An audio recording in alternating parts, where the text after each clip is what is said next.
बिस्मिल्लाहिर्रहमानिर्रहीम। अस्सलाम वालेकुम। जैसे जैसे जंग आगे बढ़ती चली जा रही है तो अमेरिका की फ्रस्ट्रेशन में इजाफा होता चला जा रहा है। वजह यही है कि अमेरिका को कोई अपने वो अहदाफ जो वो हासिल करना चाहते थे नहीं हो सके, और वाज़े तौर पे आलमी सतह पर अमेरिका की शिकस्त का तासुर जो है वो पुख्ता होता चला जा रहा है। ईरान की जो रेजिस्टेंस है, जो मज़ाहमत है,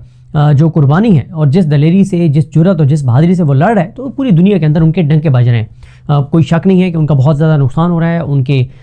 लोग शहीद हो रहे हैं, उनके सिविलियंस शहीद हो रहे हैं, उनके फ़ौजी कमांडर्स शहीद हो रहे हैं, उनके पॉलिटिकल लोग शहीद हो रहे हैं, उनके इंफ्रास्ट्रक्चर को जिस तरह से अमेरिका और इसराइल टारगेट कर रहे हैं, नुकसान तो उनका बहुत ज़्यादा हो रहा है। लेकिन जिस जज्बा ईमानी के साथ वो लड़ रहे हैं, जिस दलेरी के साथ वो लड़ रहे हैं, उस पर बहरहाल उनके जो मुखालिफिन हैं वो भी उनको दाद दे रहे हैं कि क्या बात है। तो अमेरिका की जिस तरह से मैंने आपको अर्ज़ किया कि फ्रस्ट्रेशन में इजाफा हो रहा है। आपने अब से चंद घंटे पहले जो सबसे बड़ी खबर, जो इंटरनेशनल मीडिया पे सबसे बड़ी खबर बन के सामने आई कि जो चीफ ऑफ स्टाफ हैं अमेरिका के, उनको कहा गया कि आप अपने ओहदे से जो है वो मुस्ताफ़ी हो जाएं, आप कबल अज़ वक्त रिटायर हो जाएं। तो अब इस बात की तस्दीक हो गई है कि वो कबल अज़ वक्त उनको रिटायर कर दिया गया है, और ज़ाहिर है ये वाज़े करता है कि आप ये जंग हार रहे हैं, अमेरिका ये जंग हार रहा है। वरना जब कोई जीत रहा होता है तो फिर वो तो जो है, और अगर सिर्फ नाम की हद तक ही कोई मुल्क दावा कर रहा हो कि हम जीत रहे हैं, तो वो अपने फ़ौजी कमांडर्स को जो है वो हटाता थोड़ी है। वो तो अपने फ़ौजी कमांडर्स को और ज़्यादा एजाज़ात से नवाजते हैं वो ममालिक जो दावा कर रहे होते हैं कि हम जीत रहे हैं। तो यहाँ पे जंग के दौरान जिस तरह से चीफ ऑफ स्टाफ को हटाया गया है, उससे वाज़े तौर पर नज़र आ रहा है कि अमेरिका के अंदर इस वक्त बहुत ज़्यादा उनके अंदर भी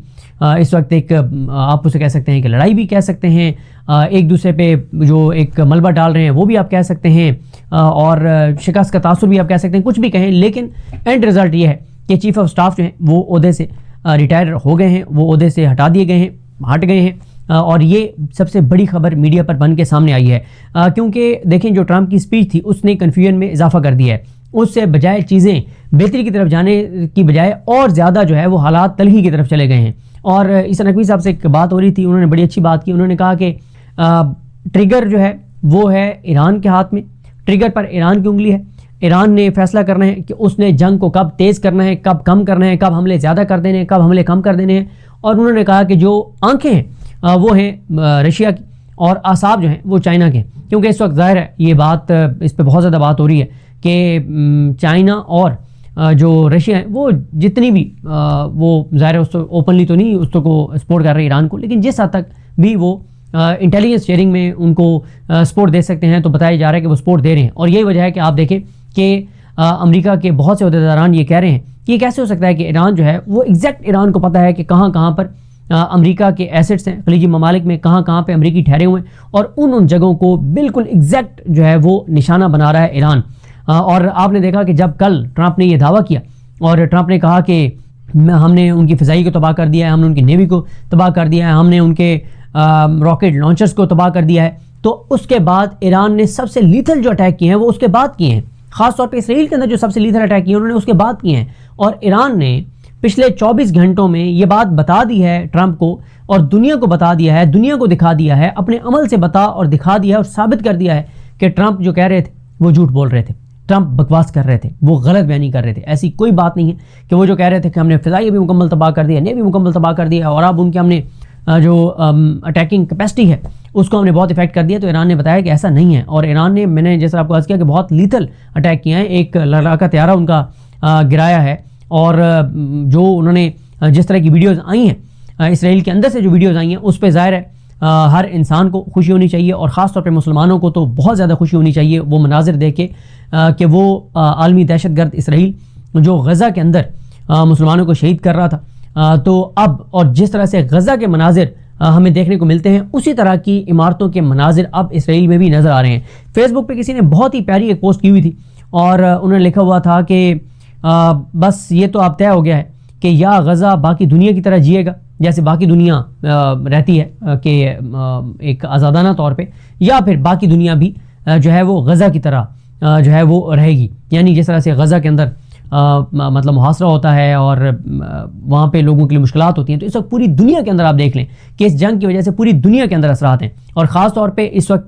ट्रंप की फ्रस्ट्रेशन इसलिए बढ़ रही है कि जितने भी सर्वेज आ रहे हैं उनके मुताबिक वो रोज़ाना की बुनियाद पर अनपॉपुलर हो रहा है, रोज़ाना की बुनियाद पर अमेरिका के अंदर उसकी नफरत बढ़ती चली जा रही है, जो महंगाई बढ़ती चली जा रही है। वैसे तो पूरी दुनिया इफेक्ट हो रही है, लेकिन अमेरिका तो बहुत ही ज़्यादा इफेक्ट हो रहा है। एक तो अमेरिका की वो जो एक था कि अमेरिका एक सुपर पावर है, और कह भी रहा था ट्रंप और नेतन्याहू के ये 2-4 दिन की बात है और हम देखें कैसे मुकम्मल तौर पे खात्मा कर देंगे ईरान का, लेकिन 1 माह से ज़ायद हो गया है और उनको अपना कोई भी टारगेट अचीव नहीं हो सका, बल्कि ईरान पहले से ज़्यादा मजबूत पोजीशन में आ रहा है। और अब ये बात वाज़ेह है कि आयतुल्लाह ख़ामनेई साहब का फतवा था कि जो न्यूक्लियर हमने हथियार नहीं बनाने, लेकिन अब ये बहुत ज़्यादा बात हो रही है कि अब ज़ाहिर है ये फ़ैसला नए आयतुल्लाह ने करना है। और मुज्तबा ख़ामनेई साहब के बारे में बताया जाता है कि वो बहुत जो है वो सख्त मौक़िफ़ रखते हैं और इसमें कोई बईद नहीं है, और इसमें ये बिल्कुल हो सकता है कि ईरान जो है जो नए ये सुप्रीम लीडर हैं आयतुल्लाह मुज्तबा ख़ामनेई, वो फतवा दे दें कि बिल्कुल हम ये बनाएंगे, डेटर्स के लिए बनाएंगे, अपने दिफा के लिए बनाएंगे, और किसी मतलब पहल नहीं करेंगे किसी के ऊपर न्यूक्लियर अटैक में। तो इस तरह से वो कर सकते हैं। तो सालसी की बातें, ट्रंप की कल की स्पीच के बाद सालसी की बातें बहुत पीछे रह गई हैं। वो जो कुछ ममालिक कोशिश कर रहे थे कि मीडिएशन हो, फैसिलिटेशन हो, किसी तरह से हम कोशिश करें और कोई बातचीत हो, तो अब तो लग रहा है कि ऐसा नहीं है। और जिस तरह मैंने आपको कहा ना कि चीज़ें और ज़्यादा तलखी की तरफ चली गई हैं उस तकरीर के बाद। आपने देखा जिस तरह से ईरान के सदर ने अमरीकी अवाम के नाम ख़त लिखा है और उनको बताया है कि आपको ईरान से कोई ख़तरा नहीं था, लेकिन आप ये ट्रंप जो है वो अमेरिका फर्स्ट पॉलिसी पे नहीं चल रहा, ये इसराइल फर्स्ट की पॉलिसी पे चल रहा है। और इसने जो है वो नेतन्याहू के कहने के ऊपर अटैक किया है, और ज़ाहिर है अब उसकी कीमत सब चुका रहे हैं, पूरी दुनिया चुका रही है। खैर पाकिस्तान तो बहुत ज़्यादा चुका रहा है, और पाकिस्तान तो इसलिए नहीं कि जंग की वजह से मुतासर है, पाकिस्तान तो अपने हुक्मरानों की करप्शन, लूट मार, नाअहली, और वो इस क्राइसिस को जो अपॉर्चुनिटी बना के और ले रहे हैं, तो उसकी वजह से पाकिस्तानी जो है वो इस वक्त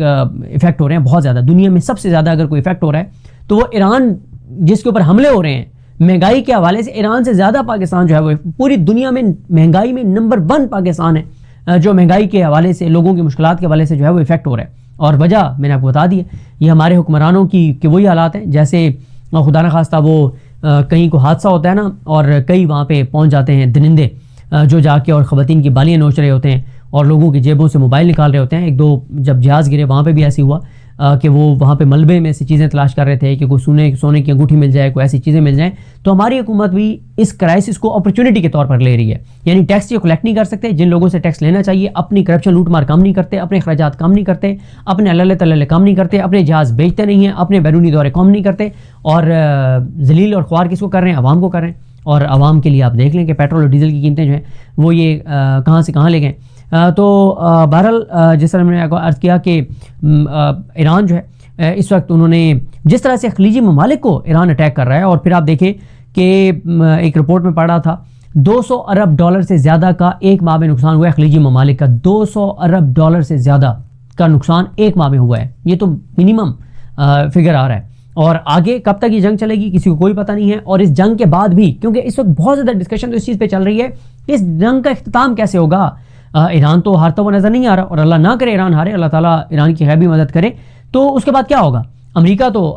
किसी वक्त भी कहेगा कि मैंने अपने टारगेट अचीव कर लिया, वो चला जाएगा। तो इन खलीजी ममालिक का क्या बनेगा? जिन खलीजी ममालिक को ट्रंप अब कह रहा है कि खलीजी ममालिकों के इस जंग के पैसे भी मैं आपसे लूँगा, इन्वेस्टमेंट भी उनसे करवा रहा था अपने मुल्क के अंदर, और नुकसान भी उनका करवाया। 200 अरब डॉलर का नुकसान अब तक उनका एक माह में हो चुका है, आगे पता नहीं कितना नुकसान होगा, क्योंकि यूएई तो अब उस तरह से नहीं हो सकता जिस तरह से यूएई पहले था। और वैसे यहाँ पे एक और आपको अपडेट दे दूँ, जो सनाउल्लाह खान साहब ने स्टोरी किया कि यूएई ने जो 2 अरब डॉलर पाकिस्तान को दिए हुए थे 2 माह के लिए उन्होंने एक्सटेंड किए थे, लेकिन अब उन्होंने कहा कि हमारे पैसे वापस करें। और इतला आती हैं जो सनाउल्लाह खान साहब ने कहा है कि पाकिस्तान वो 2 अरब डॉलर जो है वो वापस करने जा रहा है। तो ज़ाहिर है इस वक्त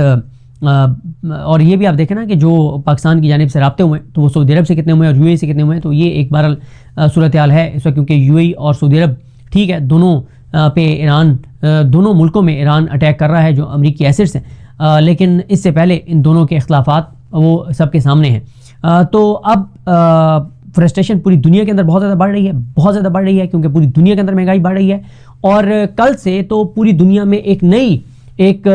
फ्रस्ट्रेशन की, परेशानी की, टेंशन की एक नई लहर जो है वो शुरू हुई है। और कि ये क्या होगा दुनिया के हर मुल्क के अंदर। मतलब ट्रंप एक तरफ दावा करता है कि हम सबसे ज़्यादा ऑयल प्रोड्यूस कर रहे हैं, हमें कोई मसला नहीं है, जिसको चाहिए तेल वो जाए अपने हॉर्मुज़ से ले ले, तो हमें तो कोई मसला नहीं है, और हमसे लेना है तो हमसे ले लें। लेकिन फिर भी वहाँ पे हर चीज़ की कीमतें तकरीबन जो है वो डबल होने जा रही हैं, और इसलिए बहुत ज़्यादा परेशानी है। और फिर उसको परेशानी ये भी है, ज़ाहिर है नवंबर के अंदर मिड टर्म इलेक्शन है, और जिस तरह से अनपॉपुलर ट्रंप हो रहे हैं तो लगता नहीं है कि मिड टर्म इलेक्शन में उनको जो है वो कामयाबी होगी। फिर हर एक से वो पंगा ले रहे हैं। नेटो के हवाले से आप देखें ना कि वो कह रहे हैं कि कागजी शेर हैं और मैं नेटो से निकल सकता हूँ, और इस तरह की उनको धमकियाँ दे रहे हैं। कभी क्या बयान देते हैं, कभी क्या बयान देते हैं, कभी किसी का मजाक उड़ाते हैं, कभी किसी का मजाक उड़ाते हैं, और अजीब व गरीब वो मतलब बहकी सी बातें कर रहे हैं। और मोहम्मद बिन सलमान साहब के हवाले से जो उन्होंने गुफ्तगू की वो आपके सामने है, और फिर उनको फ़ोन भी कर दिया, और नुकसान भी इनकी वजह से, इनके अड्डों की वजह से हुआ खलीजी ममालिक का, और पैसे भी ये खलीजी ममालिक से जो है वो मांग रहे हैं। और इस वक्त देखें ना कि मिलिटरली बात करें तो अमेरिका के हवाले से तासुर ये बन रहा है कि उनको शिकस्त हो रही है, सफारती सतह पे उनको शिकस्त हो रही है, बयानिया की जंग में उनको जो है वो शिकस्त हो रही है। पूरा इंटरनेशनल मीडिया, यानी 95% अगर आप इंटरनेशनल मीडिया कहें तो वो अमेरिका और इसराइल के कंट्रोल में। लेकिन इस वक्त आप देख लें कि वही इंटरनेशनल मीडिया क्या स्टोरीज कर रहा है, वो बता रहे हैं कि अमेरिका का कितना नुकसान हो रहा है, वो बता रहे हैं। मतलब इंटरनेशनल मीडिया ये स्टोरीज कर रहा है कि ट्रंप ने ये जो बातें अपनी तकरीर में की हैं कल, इनमें से कई बातें वो कितनी बार कह चुके हैं, और कौन कौन सी बात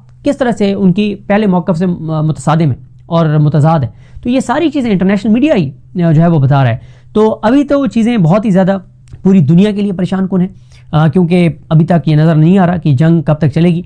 2 हफ्ते 3 हफ्ते, यानी मेरी बात हो रही थी मुमताज़ भट्टी साहब से, जो है कि बहुत अच्छे एक डिफेंस एनालिस्ट हैं। तो मुमताज़ भट्टी साहब ये कह रहे थे कि अगर एक हफ़्ता और ईरान सर्वाइव कर गया तो फिर जो अमेरिका के जो नुकसानात हैं, या अमरीकी एसेट्स के जो नुकसानात हैं खलीजी ममालिक में, उनकी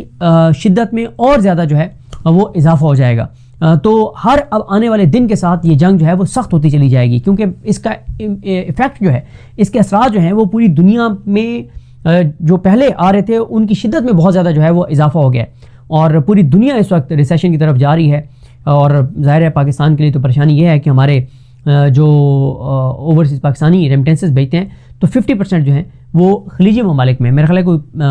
असद चौधरी साहब उस दिन बता रहे थे, कोई 50 लाख के करीब हमारे जो ओवरसीज़ पाकिस्तानी हैं वो खलीजी ममालिक में। और इस वक्त बड़ी तादाद में खलीजी ममालिक से पाकिस्तान में लोग वापस आ रहे हैं, क्योंकि जहाँ पे वहाँ पे काम जहाँ नहीं चल रहे तो वहाँ पे ज़ाहिर रहना तो मुमकिन उनके लिए नहीं है, तो वापस आ रहे हैं। तो पाकिस्तान तो इस हवाले से और भी ज़्यादा पाकिस्तान तो इस वक्त वल्नरेबल है, और तिजारती खसारा हमारा जो है वो 25 अरब डॉलर तकरीबन हो गया, यानी इंपोर्ट्स और एक्सपोर्ट्स का फ़र्क, यानी हम दुनिया को जो चीज़ें बेचते हैं और जो चीज़ें हम लेते हैं, जो हम मंगवाते हैं, तो उसमें जो खसारा है वो 25 अरब डॉलर तक पहुँच गया है। और ज़ाहिर है ये जो पूरा खसारा है, देखें 3 चीज़ें होती हैं। कोई भी मुल्क जो पैसा कमाता है, वो पाकिस्तान जैसा मुल्क जिसको डॉलर चाहिए ऑयल ख़रीदने के लिए, बाकी इंपोर्ट्स के लिए, 3 तरह से आप डॉलर कमाते हैं ना। पहला यह है कि आप क्या करते हैं कि एक्सपोर्ट्स करते हैं, दूसरा आप क्या करते हैं कि आप रेमिटेंसेस नहीं, दूसरा ये होता है कि फॉरेन डायरेक्ट इन्वेस्टमेंट आती है, तीसरा ये है कि रेमिटेंसेस आते हैं, और चौथा ये है कि फिर आप कर्जे लेते हैं। इस वक्त आप देख लें कि पाकिस्तान की एक्सपोर्ट्स पहले से ज़्यादा गिर रही हैं, जो फॉरेन डायरेक्ट इन्वेस्टमेंट है वो 50 साल की कम तरीन सतह पर है। एक ही 2 चीज़ों पे पाकिस्तान चल रहा है, एक बैरूनी कर्जे लेने पे और एक पाकिस्तान चल रहा है रेमिटेंसेस के ऊपर, क्योंकि पिछले सिर्फ 4 साल में कुछ 40 लाख के करीब पाकिस्तानी जो हैं वो पाकिस्तान छोड़कर गए हैं। जिसको मौका मिल रहा है वो पाकिस्तान से ज़ाहिर जा रहा है, क्योंकि यहाँ पे जो हालात इस हुकूमत ने कर दिए, तो उनकी वजह से ज़ाहिर रेमिटेंसेस आ रहे हैं और उन रेमिटेंसेस पे पाकिस्तान चल रहा है। लेकिन अगर खलीजी ममालिक में हालात ख़राब हो गए और वहाँ पे इकॉनमी डिस्टर्ब हुई, जो कि हो भी रही है, तो पाकिस्तान के रेमिटेंसेस जो हैं वो इफेक्ट होंगे, और ज़ाहिर है ये पाकिस्तान के लिए बहुत ही परेशान कौन होगा। बाकी ईरान जो है वो कह रहा है बार बार अमेरिका को कि आप कह रहे हैं कि आप ज़मीनी फ़ौज उतारेंगे ईरान में, तो हम आपके मुंतज़िर हैं। 70 से 80 लाख उन्होंने कहा कि ईरानी आपके साथ लड़ने के लिए तैयार हैं, और बार बार ईरान उनको दावत दे रहा है कि आप आएँ, उतरें, आप आएँ, फ़ौजें लाएँ, हम आपके मुंतज़िर हैं। और जो बड़े बड़े एनालिस्ट हैं वो ये कह रहे हैं कि अगर अमेरिका ने जो है वो ज़मीनी फ़ौजें उतारी ईरान के अंदर यूरेनियम वगैरह निकालने के लिए, या किसी भी उनके एरिए पे कब्ज़ा करने के लिए, तो ये अमेरिका की इस जंग के ताबूत में आखिरी कील होगा, और ईरान जो है वो बहुत ही सख्त उनको जो है वो इसका रद्द-ए-अमल देगा, और बहुत ही ज़्यादा उनको नुकसानात पहुँचाएगा। तो देखते हैं चीज़ें कैसे आगे बढ़ती हैं। मुझे अपनी दुआ में याद रखिए। अल्लाह करीम हम सब का हामी नासर हो। अल्लाह हाफ़िज़।